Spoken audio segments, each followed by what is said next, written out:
ہر چیز کو oil supply تو مانیٹر کریں بڑی اچھی بات ہے کہ حکومت کر رہی ہے, مطلب it's a very easy thing, یہ تو آپ 10 منٹ میں ساری سپلائیز کو کر سکتے ہیں. اس کی کوآرڈینیشن کریں. کوآرڈینیشن کس نے کرنی ہے؟ ریگولیٹر نے, پالیسی میکرز نے, پیٹرول پمپس نے. انہیں دیکھ رہا تھا کہ وہ خط لکھ رہے ہیں کہ جی اتنی کمی ہو گئی, سو یہ ساری کوآرڈینیشن تو ہو جانی چاہیے تھی, ان کو خط لکھنے کی ضرورت نہیں پڑنی چاہیے. میں ہمیشہ کہتا ہوتا ہوں, میں نے سرکار میں, پاکستان میں بھی, آسٹریلیا میں بھی,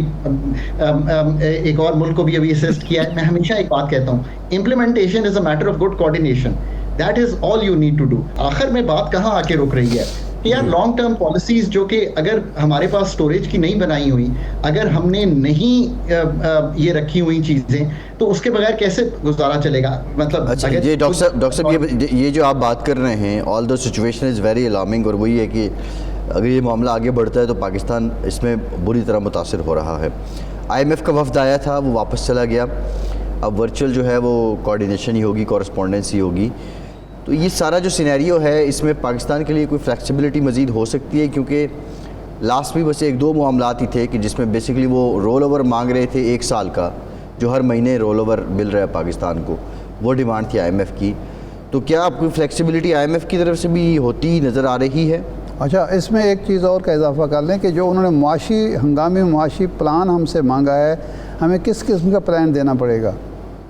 تو ایک تو بات یہ ہے کہ میں نے ہمیشہ سمجھانے کی کوشش کی ہے کہ IMF از یور بینکر, ٹھیک ہے, اس کو بینکر کی طرح ٹریٹ کریں نا. پہلے اپنا ہوم ورک کریں ہر جگہ پہ, فسکل پہ بھی, مانیٹری پہ بھی, انرجی پہ بھی, ریزروز پہ بھی, سب چیزوں پہ, اور پھر اس کے پاس جائیں. What do you want to ask, what is the ask. So پہلے تو آسک یہ تھا کہ ہم کم کریں ٹیکسز کو, یہ آسک تھا. اب آسک از سم تھنگ ڈفرینٹ. مثلا اب PDL سے کیا آپ PDL کو لگا کر ہی چلانا چاہتے ہیں یہ 80-90 روپے پہ؟ I would have thought کہ ادھر 10-15 روپے کی فلیکسیبلٹی نکالی جا سکتی ہے. ایکسپینڈیچر کو کٹ کریں, PDL کو وہاں سے لے لیں, تو شاید قیمتیں اتنی نہیں بڑھانی پڑیں گی. ایک یہ صورت ہو سکتی ہے. بٹ پرائز پاس تھرو جو انٹرنیشنل آ رہا ہے وہ تو کرنا ہی چاہیے, اس میں کوئی شک نہیں ہے, اور وہ اس لیے بھی کرنا چاہیے کہ ڈیمانڈ توڑنی ہے. اب آپ نے ڈیمانڈ توڑنے کی, میں ابھی تک حیران ہوں کہ ہم نے یہ ایکشن 5 دن پہلے کر کیوں نہیں لیا. مطلب there are such sane minds in Pakistan وچ انڈرسٹینڈ کہ یہ کر کے IMF کے پاس جاتے کہ یار یہ ایکسپینڈیچر کٹس ہیں, یہ میں نے کووڈ کی طرح اپنے انرجی کو سنبھالنے کے کٹس لگائے ہیں, یہاں پہ مجھے رعایت چاہیے, اگر آپ کو کوئی رعایت چاہیے. تو ایک تو یہ بات ہو گئی بڑی کلیئر. دوسرا یہ ہے کہ یہ جو پورا سناریو ہے, اس میں دیکھنا یہ پڑے گا کہ سسٹیننس ہمارے پاس کتنے عرصے کی ہے, اس کے مطابق ہمیں جسے کہتے ہیں نا ڈیمانڈ مینجمنٹ کر کے کہاں کہاں کرٹیل کرنا ہے. اور آخر میں پھر بات یہ ہے کہ یار now is the time, every challenge, کہ ہمارا اسٹریٹجک ریزروز بلڈ کرنے کی جو پرائیورٹی تھی, اور میں بالکل معذرت سے کہتا ہوں کہ میں یہ کئی دفعہ ٹیبل پہ بات کر چکا ہوں کہ یار اسٹریٹجک ریزروز کا کرنا کیا ہے. یہ اس کو اکنامکس میں بڑی مطلب کلیئرلی ڈیفائن کیا گیا ہے کہ یہ کام ملک کرتے ہیں. میں ملکوں کی مثال بھی دے سکتا ہوں جو یہ کام کرتے ہیں. اس کو کہتے ہیں اسٹریٹجک ریزرو ڈپلیشن ماڈل, جو کہ یوز ہوتا ہے تاکہ آپ سسٹین کر سکیں کسی بھی سپلائی شاک کو. ڈاکٹر خاقان نجیب صاحب کا بہت شکریہ. ارشاد صاحب آپ کا شکریہ. آج کے پروگرام سے اتنا ہی اجازت دیجیے.